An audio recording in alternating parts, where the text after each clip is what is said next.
Neste bloco, temos a presença do professor Salésio D'Agostin, contador. Professor, como vai, senhor? Tudo bem? Tudo bem. E esse friozinho? Tá melhorando. Está dentro melhorando. da estação do ano, né, professor? Exatamente. Pois então, o professor Salésio D'Agostin, contador, ele sempre traz aqui neste bloco, conversando sobre contabilidade, excelentes informações e principalmente discussões daquilo que está acontecendo no cenário político do Brasil. Professor, temos uma novidade interessante, que é um projeto de emenda constitucional do ministro da Economia, Dr. Paulo Guedes, que tende a trazer a questão da privatização dos conselhos das categorias profissionais, é a PEC 108. Como é que o senhor vê essa situação, professor D'Agostin? Com preocupação. Com preocupação por quê? Porque os conselhos de fiscalização profissional não representam, não é entidade de classe.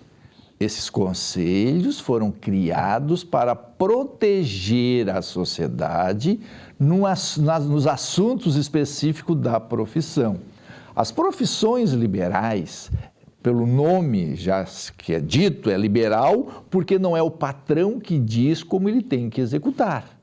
Quem diz como tem que executar são as técnicas, os procedimentos, é a ciência da profissão que diz como é que ele tem que trabalhar. Ora, como o Estado, como o patrão não fiscaliza aquela atividade, o que é que o Estado fez? Criou um juizado especial, que é um braço do Estado para fiscalizar aquela profissão para proteger a sociedade. Agora, não pode o nosso ministro da Fazenda, por ser um liberal, querer acabar com os conselhos, querer privatizar, não é acabar. Vamos fazer a devida retificação. Ele não acaba com os conselhos, ele quer privatizar os conselhos. É a mesma coisa nós termos em casa um filho rebelde, o filho não obedece o pai, ao invés de colocar na linha, ao invés de simplesmente trazer a ele a correção, dizer como é que deve ser feito, dizer, olha, meu filho, a partir de agora tu és independente. Não é por aí. Se os conselhos não estão cumprindo com a sua obrigação, que é de proteger a sociedade sobre um trabalho que os profissionais fazem, o Estado tem que assumir a paternidade deste conselho e colocar eles na linha. O que não pode é querer privatizar, porque eles privatizam e mantêm as anuidades, é o que a maioria dos conselhos querem. Olha, uma entidade que não vai ser fiscalizada pelo Estado, mas recebe os tributos como se o Estado fosse. Professor, tem uma situação interessante nessa história. O senhor colocou que o Conselho é um braço do Estado, onde o Estado não alcança, o Conselho está lá fiscalizando para o bem da sociedade, para que a sociedade não seja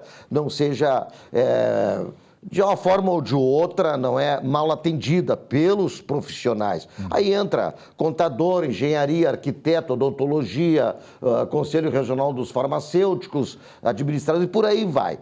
Hoje os conselhos, eles também, embora sejam equiparados a autarquias, não é? Eles também têm a sua fiscalização. Quem fiscaliza hoje os conselhos e como ficaria essa fiscalização dos próprios conselhos no formato de privatização? Olha, vejam só, se é privatizado, o Estado não interfere mais na fiscalização. E isso nós não queremos, a sociedade não quer isso. Claro que nós temos muitos conselhos que não teria por que ser autarquias. Nós temos conselho de representantes comerciais. Qual é o risco que isso coloca à sociedade? O conselho de corretores de imóveis, que risco essa atividade coloca à sociedade? O administrador, que risco essa atividade coloca à sociedade? Não, muitas outras atividades não teria necessidade de ter conselhos profissionais. Só porque existem algumas profissões que, sim, precisam ter conselhos profissionais organizados, controlados, geridos e administrados pelo Estado. A contabilidade, por exemplo. Vejam só, a contabilidade ela exerce dupla função. Uma das funções é gerar informações e é através dessas informações que a sociedade econômica e social realiza os seus negócios.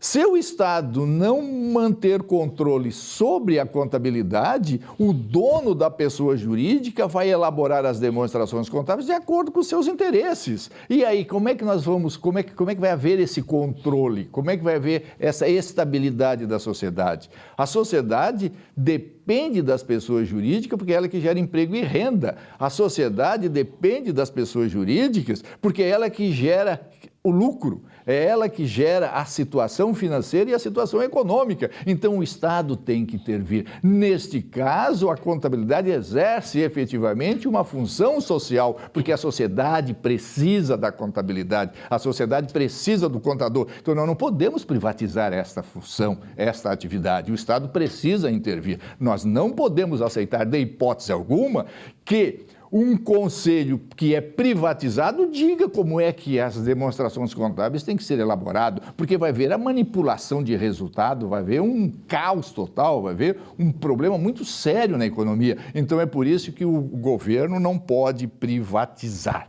O governo tem que assumir sua responsabilidade, tem que extinguir os conselhos que não exercem uma função social e tem que manter aqueles que exercem a função social e dar a eles responsabilidade e fiscalizar efetivamente e não fazer como está sendo feito, porque o Tribunal de Contas não fiscaliza, faz de conta que fiscaliza, o Ministério da Economia não fiscaliza aqueles conselhos que está dirigido à sua alçada e muito menos também o Ministério do Trabalho. Então, o que nós precisamos, isso sim, é fazer uma reforma para que esses conselhos efetivamente cumpram com o seu papel. E é o que nós queremos. O Conselho de Contabilidade tem que cumprir com o seu papel, é fiscalizar o exercício da atividade contábil para que leigos não atuem na área, para proteger a sociedade, porque ela depende do emprego e da renda, e são as pessoas jurídicas que geram tudo isso e elas precisam estar protegidas.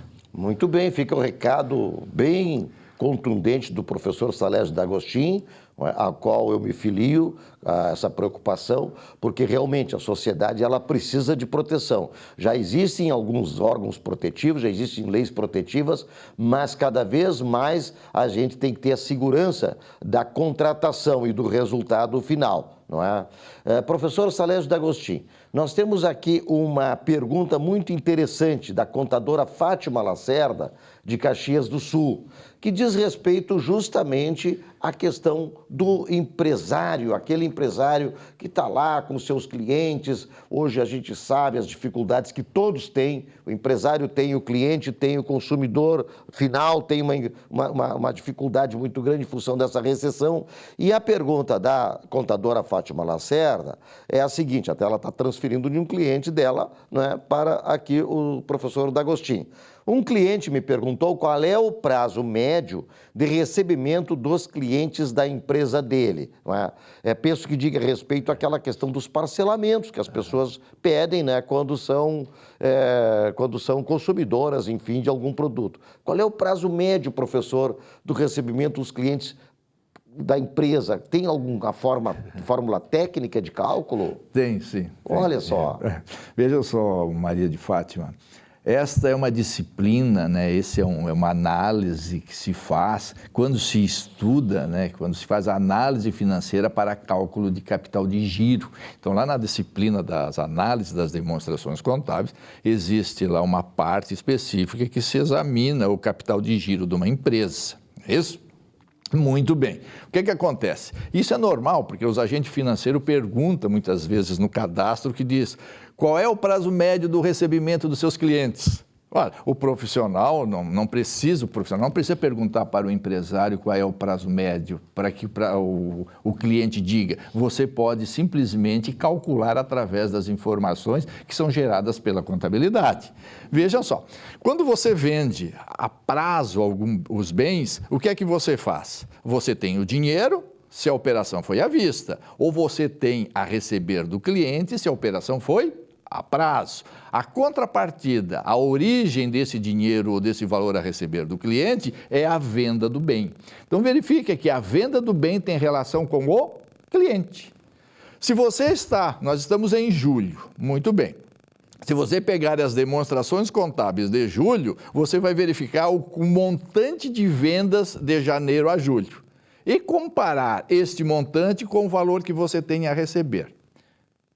Exemplo, se de janeiro a julho você vendeu 7 milhões de mercadoria e você tem para receber desses clientes 700 mil, o que aconteceu? Então, se você dividir os 700 mil por 7 milhões, você vai verificar que houve um giro na sua carteira de cliente de 10 vezes. Ou seja, você vendeu, recebeu, vendeu, recebeu, vendeu, recebeu. Vendeu 7 milhões, recebeu os 6 milhões e 300, ficando 700 a receber. Então, houve um giro de 10 vezes. Como o período é de 210 dias, 7 meses, então seria 210 dias dividido por 10. Então, isso daria o quê? 21 dias. Então, o seu prazo médio de recebimento é 21 dias. Essa informação está onde? Lá nas demonstrações contábeis, né? E você extrai esta informação para apurar o montante de capital de giro que a sua empresa vai necessitar.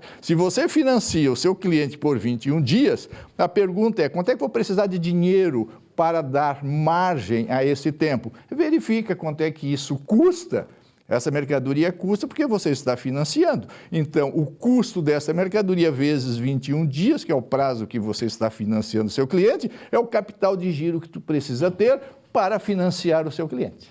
Mais uma vez, a grande importância de uma contabilidade bem feita, uma contabilidade que não traga maquiagem, não traga pedaladas, não traga nenhum tipo, não é, de distorções, para que se possam fazer esses cálculos técnicos de extrema importância.